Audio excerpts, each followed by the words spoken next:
What's up, y'all? It's your girl, J. Renee, with Prison Riot Radio and Hip Hop Humanism. I hope that you're doing well. Today, I'm not going to take up too much time, but I did want to discuss something that I think is of extreme importance.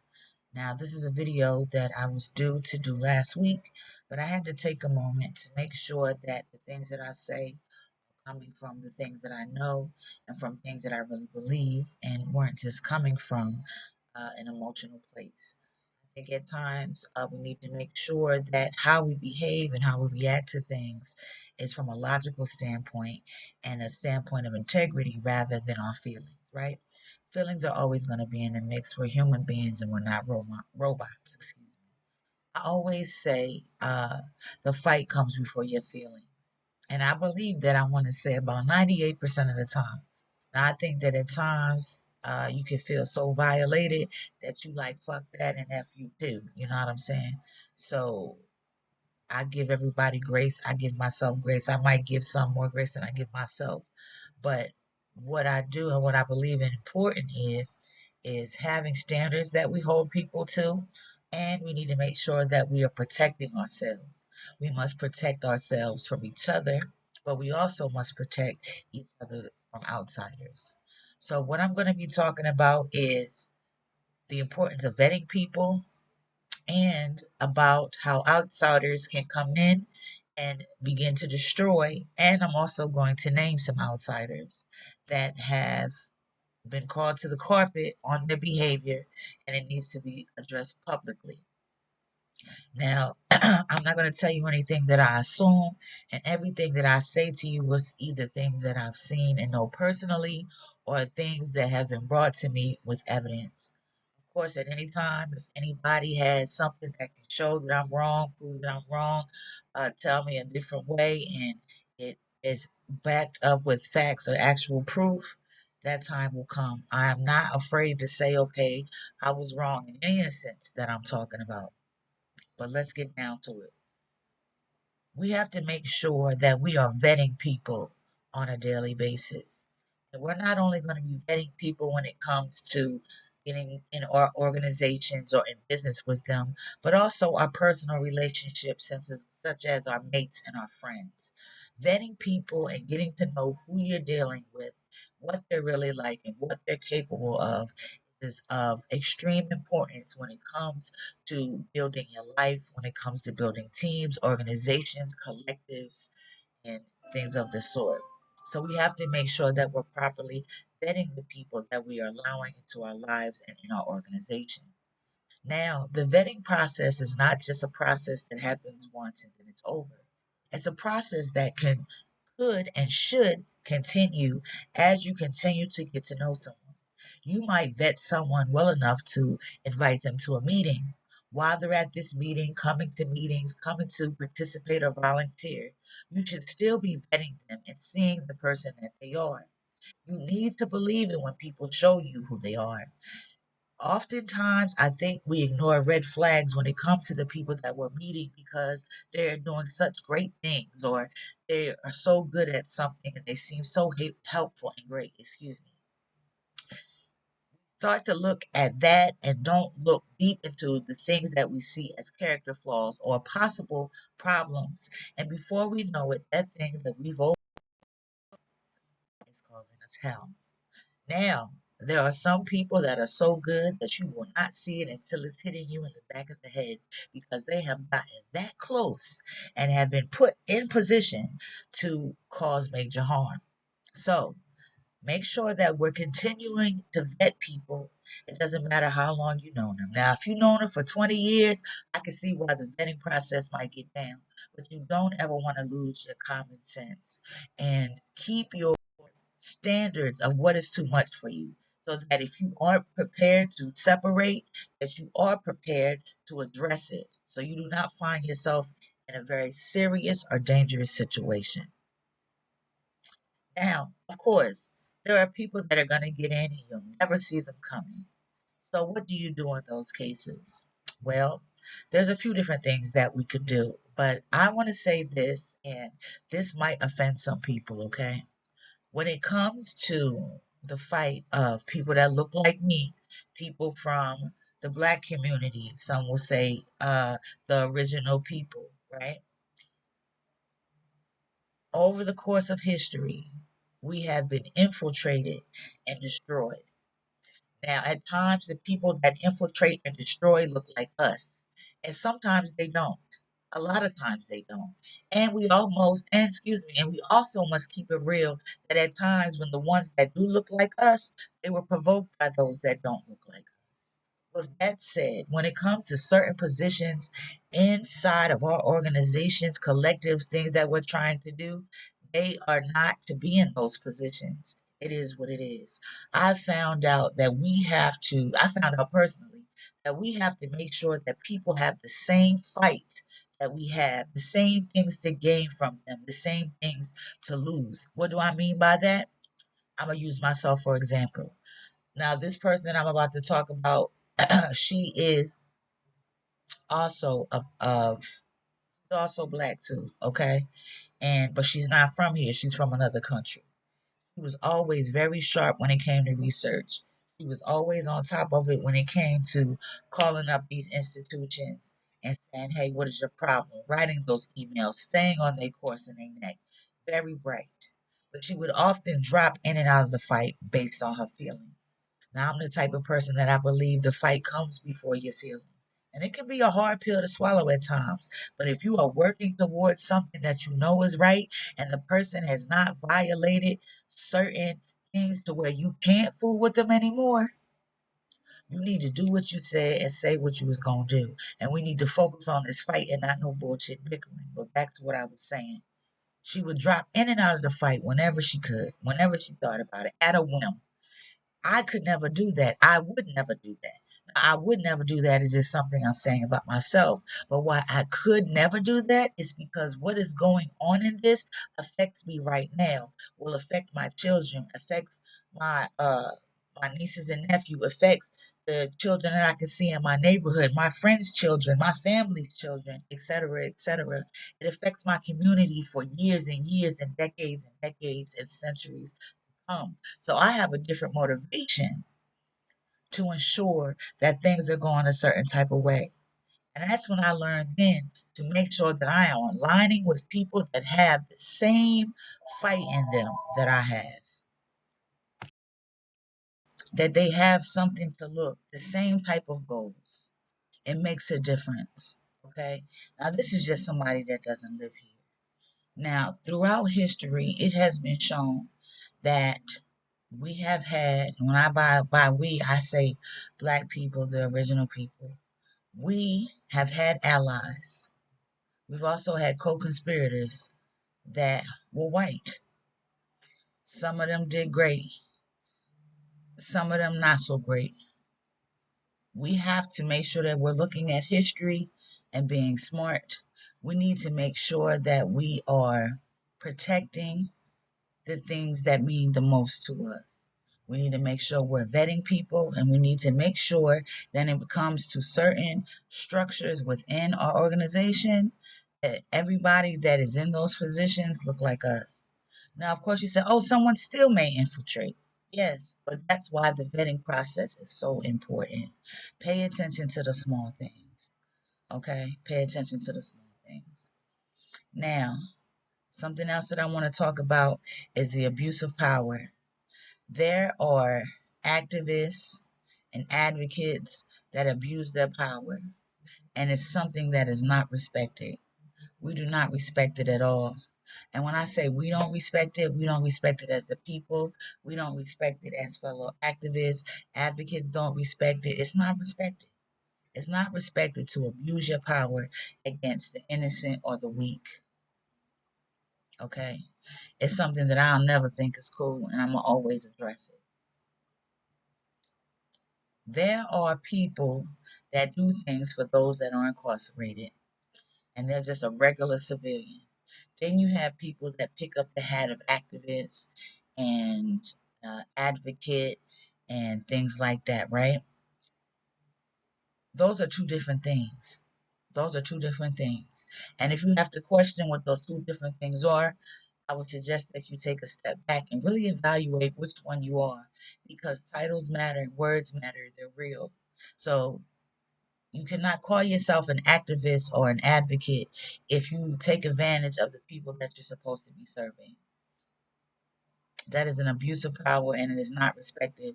You can't become the oppressor. Nah, that's something that we're going to talk more about. But let's get into some of the things that have been happening that some may have heard of. There might have been some whispers, or this might be the first time that you're hearing about it. Either way, we're going to address it.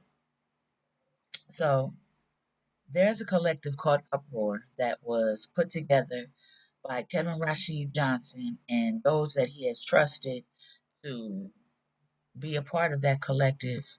They are very into social justice, into judicial justice, and they are paying attention to the things that are going on in this prison by calling them out, saying steadfast on top of these people and make sure they're doing the right thing, right?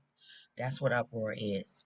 Now, in any organization, I think in time, most of them have always come into some type of strife or not agreeing. People not always going to agree. Or they might say, well, that sounds cool, but I have a different way. I think that is something that is always going to happen, but there are levels to this shit, okay?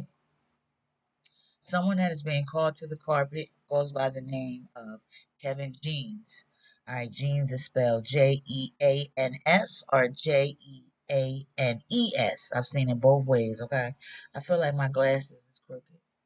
It is what it is. Maybe my head crooked. Might be either one of them.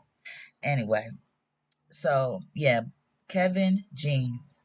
Now, everything like the articles and stuff that I'm going to talk about, I'm going to make sure that I have the links with them so that you'll be able to see. I know links post on Facebook better than Instagram, but I'm going to have the links so you'll be able to see these things yourself.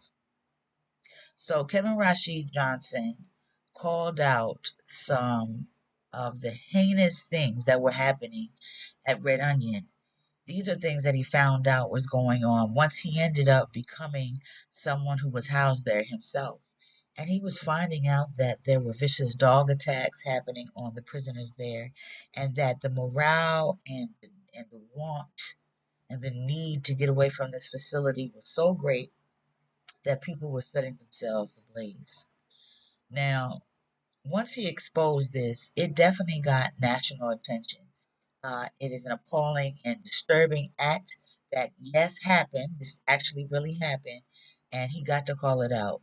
And we thank you for that, brother. We thank you for always being a voice. After this happened, Benjamin Crump got involved. And during this process, I was not personally present. But after this experience, Brother Rashid wrote an article about how he felt about everything that went down. And I will include this article's link, in this so you can read it. Give me a second. I'm trying to find something for you. So all of these different articles can be found on the website rashidmod.com. That's mod, MOD, rashidmod.com. You'll be able to find all of these articles, but I will also include the individual links. So Rashid talked about this. He felt that Ben Crump helped the administration,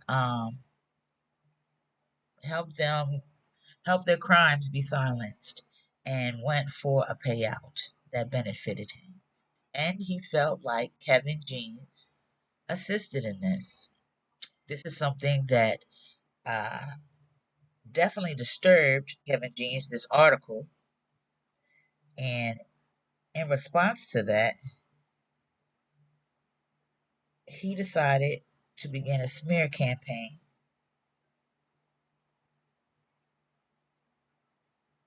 So these things that were said by him, I have screenshots of them. Okay. And I believe them to be real. I believe them to be something that actually really happened. And This is what they say. So sorry about that. I had to cut and catch that the important call.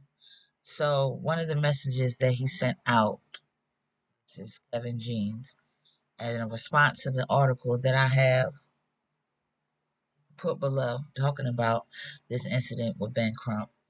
Says, please understand that continued conduct of this nature may result in me pursuing all lawful remedies available, including but not limited to reporting harassment or cyberstalking to law enforcement. So let me tell you why I believe that this is a problem, okay? Now, when we are dealing with people that are incarcerated, especially anyone that's a political prisoner or a politicized prisoner, the things that we do matter even more. Okay. Now, in general, these things matter.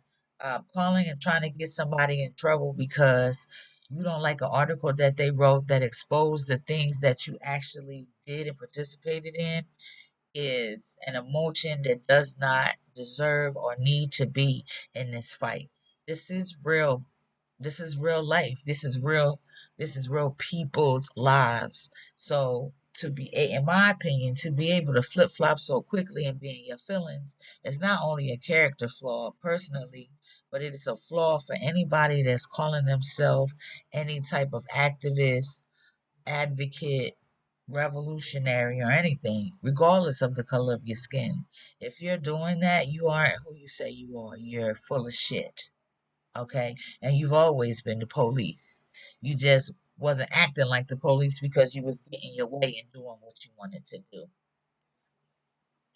The things that we do have consequences. They will always have consequences. And until there's nobody left on earth, guess what? It's going to be consequences with things that you're doing. Um, so to have that as a response is absolutely unacceptable to call yourself an activist, an advocate, or anything of the like. It is not the type of behaviors or characteristics that need to be in our ranks. Period. Yeah, you did that. And then it was something else that he did, and these are all, I got the pictures of these, is slandering somebody's name. Now he's gonna say that like pretty much that Brother Rashid was a sexual deviant. First of all, to put these type of things out and they not be true is defamation. And it is also, it goes against the fight and everything that it's supposed to be, because there are some people that have seen that and have just decided to step away. They don't want any parts of it, of the confusion, to figure out what's going on. Then you got people that might believe that to defame somebody because they called you out on what you really did is a very low tactic, and it's not respectable, and it makes you the enemy of the people. I'll be sure to include a picture as well. Now let's talk about this abuse of power. Now, when it comes to abuse of power, there is a woman advocate, someone that works closely with lawyer groups to help people in the Pennsylvania area. Her name is Val. I'm not sure of her last name. I've seen it as Kabbalah. I don't know if that's what it really is. Now, the things that are being said against her is there was a letter that I received a while ago saying that he was taken advantage of and felt like he was manipulated by her because of the things that she was doing. The things that she was doing, and she was putting him in a position to where, like a quid pro quo situation. Anytime that it is your job and you are saying, this is what I do for people, and when you get in that situation, you start to take advantage of or manipulate that situation, you're full of shit. Okay, you are not supposed to be doing that to people. And if you don't know that, you definitely need to go on about your way. Now, there's some people that just help people that's incarcerated and it's based on their rules. Those are regular civilians, okay? But when you start to put names on things that you are calling yourself, you no longer have the privilege to behave that way. That was one instance. There was another instance with her that she ended up getting into a physical altercation with someone that she violated, that she was supposed to be assisting and helping, right? This is something I don't know for sure. This was something that was told to me. The letter I seen for myself. The incident where they said that it got physical, that's something that was told to me after inquiring about who this person was more after this letter. After that, I have personally witnessed this same person destroy a family. Brothers that stood shoulder to shoulders barely talk anymore. Sons with their father, daughters with their fathers. This is all one family unit that got destroyed.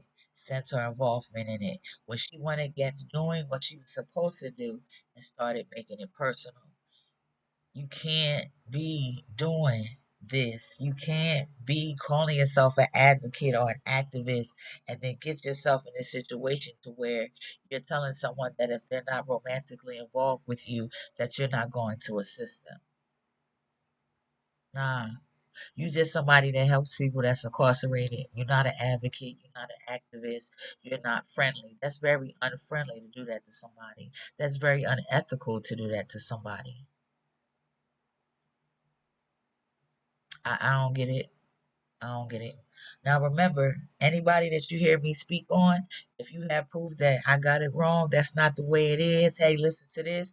Feel free to drop it because I'm a person about information and I believe in sharing information. And we need to know what's going on because this is not a game, yo. This is not a game. This is not a game. This is not a soap opera. This is not some little pastime that we do to let time go by. This is serious business. People's lives is in stake. You know what I'm saying?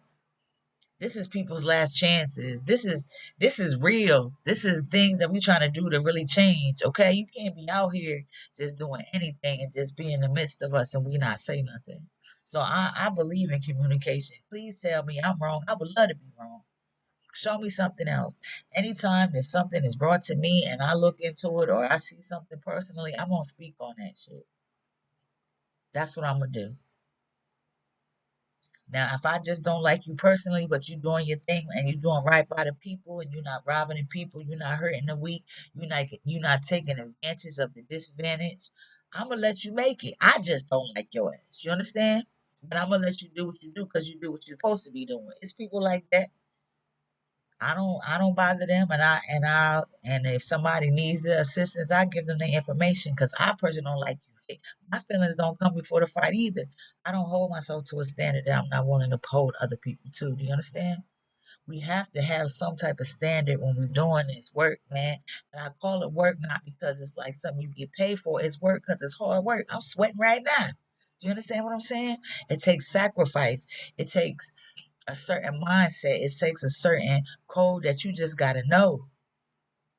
This ain't for everybody. If you're the type of person that every time you get in your feelings, you want to take back the things that you said that you was gonna do, we don't need you here. If you're the type of person that abuse your power because your feelings involved and you don't want to do your job now because you feeling some type of way, please move around. Do what you're supposed to be doing if that's what you say you're gonna do, man. And nobody's perfect. I'm not saying be perfect. I'm not perfect. I'm just saying do what you say you're gonna do, man. Don't be taking advantage of the weak. Don't be trying to defame somebody because you don't like the fact that they called you out on your shit. If you wrong, you wrong, yeah. If you wrong, you wrong. And from the things that I've seen and the things that have been sent to me, you wrong, and I'm telling you that you wrong. Make sure that we vetting people, my brothers and sisters.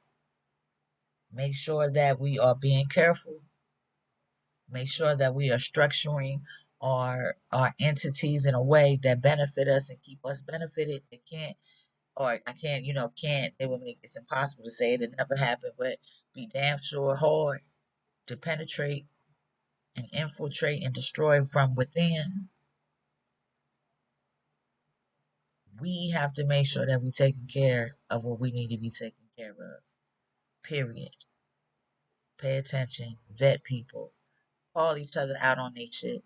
You can tell them behind closed doors first if that's how you feel. If you feel that they totally violated and you have absolute proof, you can just drop it down on them like they did Spade, the last Spade in the game. You understand what I'm saying? This is real. This ain't no hey, forget all that whispering. Say that shit out loud. What's the problem? Address the problem. Now, I hope that y'all continue to do well and be great. Remember, we're not perfect, but let's strive to try to make sure we're doing what we're supposed to do. If there's a problem, make sure that you call it out. If anybody has a problem with what I said, feel free to contact me. If you have another whatever you want to do, go and send it to me. Because one thing I believe in information. I'm gonna read it. I look at everything. Because at the end of the day, it is what it is, and it's not what it ain't. Okay. Oh, also, the Facebook page that says Uproar. Kevin Rashid Johnson said that that is not his platform and that it is ran by Kevin Jeans. So if that is true, you need to change the name of your platform, brother, because you don't fool with them. And so there's no reason to keep the name. Let them people name go. Find a different name. Y'all be well. Peace.